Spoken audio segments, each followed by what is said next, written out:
दोस्तों, किसी की भी कोई भी मूल्यवान वस्तु कहीं पर गुम हो जाती है, सबसे पहले वो लोग अपने नज़दीकी मंदिर या मस्जिद में ज़रूर जाते हैं। वहाँ पर अंधविश्वास का सहारा लेते हैं और उसी के तहत यानी कि वो सब काम करते हैं जो कि वहाँ पर जो भी व्यक्ति मौजूद है जिन्होंने ये बात बताई है भाई तुम ऐसा कर लो, तुम वैसा कर लो, और फिर लोग उनके बताए गए उन तरकीबों को भी आजमाने में गुरेज नहीं करते हैं।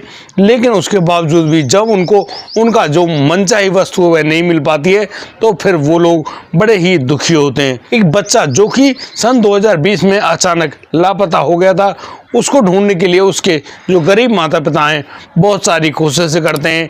वो इसी तरीके से पूछा वगैरह के पास जाते हैं। यहाँ पर वो एक मौलाना के पास जाते हैं, मौलाना से पूछ रहे होते हैं कि उनका जो बेटा है वो अभी लापता है यानी कि कहीं पर गुमशुदा हो गया है। वो लोग पूछना चाहते हैं कि आप लोग कोई खास तरकीब बता दीजिए जिसकी वजह से उस लड़के को ढूंढा जा सके। अब तो वह मौलाना उनसे कहता है कि देखो एक काम करो, आप लोग गरीब लोगों को बकरे की दावत दो। दोस्तों, अब तो वो लोग एक बकरे का जैसे तैसे इंतजाम करते हैं, उसको बनवाते हैं और फिर गरीब लोगों को उसकी दावत देते हैं। दोस्तों, उन्होंने ये काम भी कर दिया, लेकिन उसके बावजूद जब उनके बच्चे के बारे में कोई भी जानकारी नहीं मिलती है तो वो लोग फिर दोबारा उसी मौलाना के पास जाते हैं और उससे कहते हैं कि जनाब उनका जो बच्चा है वो अभी तक नहीं मिला है, कोई और तरकीब हो तो बता दीजिए। अब जो वह मौलाना है वह उनसे कहता है कि एक काम करो, फिर तो तुम्हें राजस्थान में अजमेर शरीफ जाना चाहिए। वहाँ यदि आप जाओगे और वहाँ उस जो अजमेर में जो दरगाह है वहाँ पर ज़ियारत करोगे तो तुम्हें तुम्हारे बच्चे की पूरी जानकारी मिल जाएगी। वो लोग जैसे तैसे गरीब तो थे ही, अपने पैसे देने का इंतजाम करते हैं और फिर अजमेर के लिए रवाना हो जाते हैं। वहाँ पर करीब 1 महीने के लिए वो लोग ज़ियारत करते हैं, लेकिन उसके बावजूद भी उनके बच्चे के बारे में कोई भी जानकारी नहीं मिलती है। लेकिन दोस्तों, अब तो आ जाता है सन 2023, क्योंकि सन 2023 में जब व्यक्ति अपने बच्चे की गुमशुदगी की रिपोर्ट लिखाने के लिए पुलिस थाने जाता है और कहता है कि यहाँ पर जो मौलाना है उस मौलाना ने उनके बच्चे के साथ बहुत ही बुरा काम किया है। अब इस बात को सुनकर वो लोग भी काफ़ी ज़्यादा हैरान होते हैं और सोच रहे होते हैं यार ये तो वही मौलाना है जो कि उस समय मौजूद था जब उनका बच्चा लापता हुआ था। आखिर कहीं ऐसा तो नहीं कि इस मौलाना ने उनके बच्चे के साथ भी कुछ ऐसा किया हो। यहाँ पर वो लोग भी थाने पहुँचते हैं और थाने में उसी मौलाना के खिलाफ रिपोर्ट दर्ज करवाते हैं और लिखते हैं कि यहाँ पर जो उनका जो बच्चा शोएब है वह जो लापता हुआ है उसमें ज़रूर उस मौलाना का हाथ है। अब तो पुलिस उस मौलाना को यानी कि बुलाती है पुलिस थाने। जब वह मौलाना वहाँ आता है, वह आता तो है ये तो सभी को मालूम है, वह कुछ समय के लिए उस पुलिस थाने में बैठा तो है, यह भी सभी को मालूम होता है, लेकिन अब वह वहाँ से कहाँ पर लापता हो गया उसके बारे में किसी को कोई भी जानकारी नहीं होती है। उस मौलाना को ढूंढ निकालने के लिए पुलिस पूरी कोशिश करती है, लेकिन कहीं पर भी सीसीटीवी जो कैमरे वगैरह हैं किसी के बारे में कोई भी लेकिन पुलिस को कोई भी जानकारी नहीं मिल पाती है। अब तो पुलिस भी जैसे तैसे चुपचाप बैठी है, लेकिन कहीं ना कहीं पुलिस के जो मुखबिर हैं वो अपना काम कर रहे होते हैं। और फिर तो एक ऐसी घटना घटित होती है पिछले 8 अप्रैल को, यानी कि पूरे मामले का ऐसा पर्दाफाश होता है। आप इस पूरी कहानी को जानकर दंग रह जाएंगे, कैसे वे मौलाना उन बच्चों के साथ खिलवाड़ कर रहा होता है और वो बच्चा लगातार लापता होते जा रहे थे। दोस्तों, आइए जानते हैं। नमस्कार, आदाब, सत श्री अकाल दोस्तों, स्वागत है आपका हमारे YouTube चैनल किस्से क्राइम के। और दोस्तों, आपसे वही प्यार भरी गुजारिश, आगे बढ़ने से पहले हमारे चैनल को सब्सक्राइब करना, नोटिफिकेशन की बेल को दबाना बिल्कुल ना भूलें। दोस्तों, हमको फेसबुक पर भी फॉलो करते हुए आगे बढ़ें। और आज का बेहद ही हैरान करने वाला मामला सामने आया है महाराष्ट्र की राजधानी मुंबई से। दोस्तों, मुंबई से करीब 35 किलोमीटर दूर एक जगह पड़ती है जिसका नाम होता है भिवंडी। दोस्तों, भिवंडी के उस थाने में जब उस बच्चे शोएब के माता पिता रोते बिलखते हुए पहुंचते हैं और वो लोग जाकर अपने बच्चे की रिपोर्ट लिखाते हैं तो यहाँ पर वो लोग बताते हैं कि उनका जो बच्चा है उनको लापता करने वाला कोई और नहीं, वहाँ की जो मस्जिद में इमामत करने वाला जो व्यक्ति है वही जो मौलाना है उसी ने उस बच्चे को लापता किया है। आखिर वह जो मौलाना है वहाँ पर इतने अच्छे नेक काम भी किया करता है, लोगों से करवाता भी है, आखिर वह व्यक्ति उनके बच्चे के साथ इतना बुरा काम कैसे करता है। दोस्तों, उन लोगों के साथ एक और माता पिता भी आते हैं और वो भी बताते हैं दरअसल उनका जो बच्चा जिनकी उम्र करीब 12 साल है उनके बच्चे के साथ भी बहुत ही बुरा हुआ वह कर्म किया गया है जिसको कुकर्म कहते हैं, और उस काम को करने वाला वही व्यक्ति है जिसका नाम यानी कि मौलाना रब्बानी शेख है। यानी कि ये जो व्यक्ति है यह उस बच्चे के साथ इसी घिनौने काम को अंजाम देता है। यहाँ पर इनकी बातों को सुनकर वो माता पिता भी बहुत ही ज़्यादा दुखी होते हैं जिनका 16 साल का बच्चा लापता हुआ था सन 2020 में। वह जो बच्चा है शोएब बहुत ही सीधा साधा और 7 बहनों का इकलौता भाई, बड़े ही प्यार से पला बड़ा, बड़े ही ढंग से रहने वाला, अपने माता पिता के साथ अपनी वह ज़िंदगी गुजर बसर कर रहा होता है। लेकिन वह जो लड़का है अचानक लापता हो जाता है। उनको ढूंढने के लिए वो लोग काफ़ी सारी कोशिशें करते हैं। उस मौलाना द्वारा बताए गए जो भी तरीके हैं, टोने टोटके हैं, यानी कि जो मिस्किन वगैरह हैं, बकरे का इस्तेमाल किया गया है। और अजमेर शरीफ में करीब 1 महीने के लिए वो लोग ज़ियारत करने के लिए गए भी थे, लेकिन उनके बच्चे का किसी को कोई मालूम नहीं। लेकिन जब ये बात उस 12 साल के बच्चे के साथ सही हो नहीं पाई तो वो लोग भी ठीक समझते हैं और कहते हैं कि हाँ, हो सकता है उस मौलाना ने ही उनके बच्चे के साथ कुछ गलत किया है और हो सकता है उसको कहीं पर लापता कर दिया। अब तो पुलिस भी संज्ञान लेती है और पुलिस जब उस व्यक्ति के बारे में जानकारी करने के लिए जुटी हुई है तो उनको जानकारी मिलती है। दरअसल ये जो व्यक्ति है यह आपको उत्तराखंड में मिलेगा और यह उत्तराखंड की एक मस्जिद में इमामत करवाया करता है। दोस्तों, पुलिस की टीम अब वहाँ पर पहुँचती है और वहाँ जाने के बाद पुलिस जब जानकारी हासिल कर रही होती है उस व्यक्ति के बारे में, तो मालूम चलता है कि वह व्यक्ति अब यहाँ पर मौजूद नहीं है, वह कुछ समय पहले ही यहाँ से निकला है। यानी कि अभी भी पुलिस के हाथ खाली होते हैं और पुलिस बड़ी ही परेशान होती हुई सोच रही है कि भाई ये आदमी तो बहुत ही तेज़ है।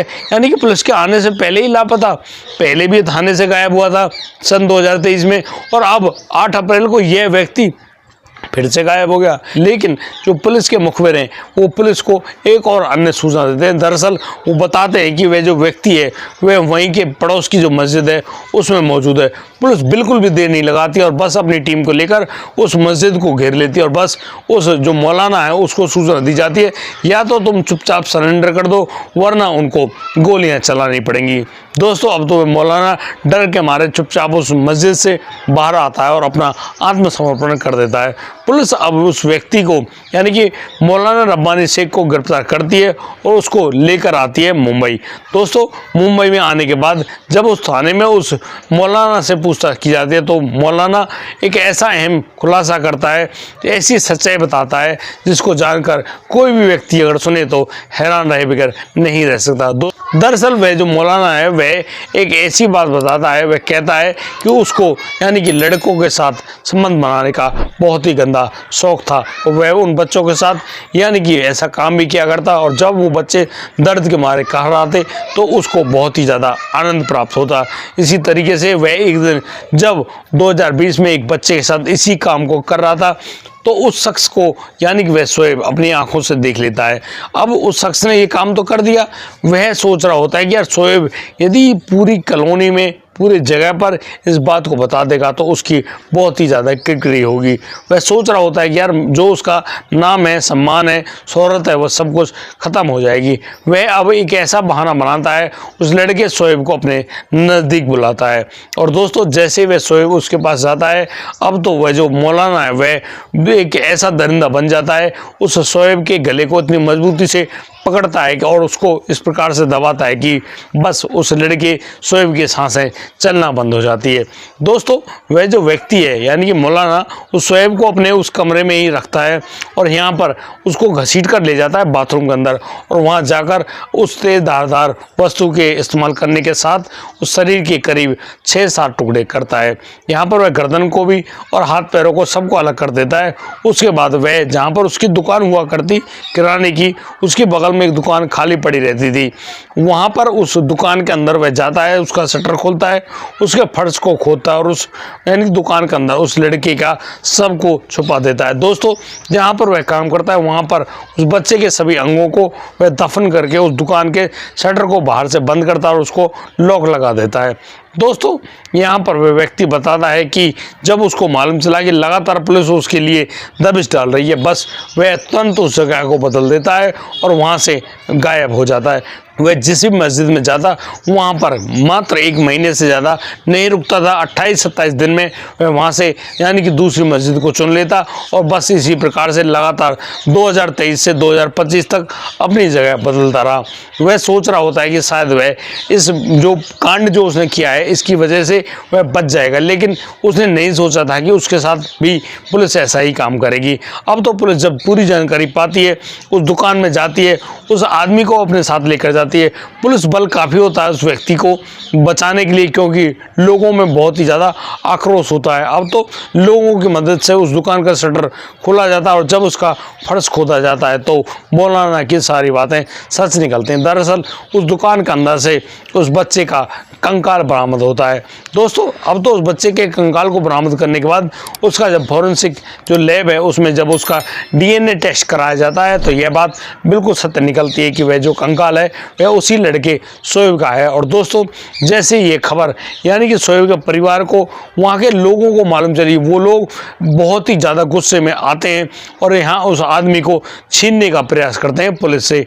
लेकिन पुलिस काफ़ी ज़्यादा बल का प्रयोग करती है और उस आदमी मौलाना को वहाँ से बचा निकालने में सफल होती है। दोस्तों, वो लोग जो कि वहाँ कॉलोनी के इकट्ठे हुए हैं, वो लोग अब तो एक ऐसा अहम निर्णय लेते हैं। वो कहते हैं कि या तो इस व्यक्ति को जल्द से जल्द फांसी दे दो, अन्यथा वो लोग ना तो थाने को छोड़ेंगे ना ही उस मौलाना को जिंदा छोड़ेंगे। यानी कि वो एक ऐसा काम कर देंगे कि इस घिनौने व्यक्ति को जिंदा रहने के लिए बिल्कुल भी एक पल भी मौका नहीं देंगे। ऐसे गंदे व्यक्ति जो कि मौलाना जैसे पद पर मौजूद होते हैं, यानी कि मस्जिदों में ज़ियारत कराते हैं, इमामत कराते हैं, बहुत सारा मतलब कि अच्छा काम कराते हैं, लोगों से उनको तरीके बताते हैं, तरकीबें बताते हैं, वही लोग इतने घिनौने कामों को अंजाम दे रहे हैं। यानी कि उसको लड़कों का शौक है, भाई हद की बात है। जबकि उस व्यक्ति की शादी हो चुकी है, उसके ऑलरेडी 4 बच्चे भी हैं, उसके बावजूद उस आदमी का ऐसा घिनौना शौक जो कि मतलब लोगों की जान ले रहा है। यार हद की बात है। ऐसे लोग भी इस समाज में जिंदा रहने की सोचते भी हैं, लेकिन मैं आपको एक बात बता दूं, ऐसे लोग ज़्यादा समय तक बच नहीं पाते हैं। उनको एक ना एक दिन तो खुद को पुलिस के हवाले या कानून के हवाले करना ही पड़ता है। दोस्तों, इस पूरे घटनाक्रम को सुनाने को उद्देश्य किसी का ऑपरेशन करना नहीं है, किसी का दिल दुखाना नहीं है, लेकिन जिस प्रकार से ये घटनाक्रम सामने आते हैं, कहीं ना कहीं ये हमको सचेत एवं जागरूक करने के लिए आते हैं और हमको यानी कि सावधान रहने की ज़रूरत भी होती है। क्योंकि ये जो वैसी दरिंदे जो लोग हैं ना, ये किसी भी रूप में हो सकते हैं, चाहे वो किसी मुल्ला हो, मौलवी हो या फिर कोई यानी कि बाबा जी हो, किसी का भी रूप ये लोग बदल सकते हैं और फिर ये लोग अपने उन्हीं घिनौने मंसूबों को अंजाम देते हैं, जिनकी यानी कि लोग जिनके बारे में शायद सोच कर भी वो लोग डरते हैं, खौफ खाते हैं और सोचते हैं कि यार इतना घिनौना काम तो शायद किसी आदमी को अंजाम देना ही नहीं चाहिए। दोस्तों, जिस प्रकार से उस व्यक्ति ने इस घिनौने काम को अंजाम देने के बाद खुद को बचाने की पूरी कोशिश करी, लेकिन वह अपने आप को ज़्यादा दिन नहीं बचा पाया। और दोस्तों, अब तो वह जो मौलाना है वह अंदर तो गया है और शायद वह अब बाहर नहीं आ पाएगा। लगातार रिमांड पर चल रहा है और जब उसका रिमांड पूरा हो जाएगा, बहुत सारे खुलासे ऐसे भी सामने आने वाले हैं। यानी कि कितने लोगों को यह मालूम चलेगा कि अब उनके जो बच्चे गुमशुदा है, लापता थे, उनके साथ भी ऐसा घिनौना काम हो रहा है। दोस्तों, आज के लिए सिर्फ इतना ही। अब दीजिए मुझे इजाज़त, मिलता हूँ कल, लाता हूँ एक और अनोखा मामला। तब तक के लिए आप बढ़िया रहें, बेहतरीन रहें, अपना और अपने परिवार का बखूबी ख्याल रखते रहें। जय हिंद, जय भारत।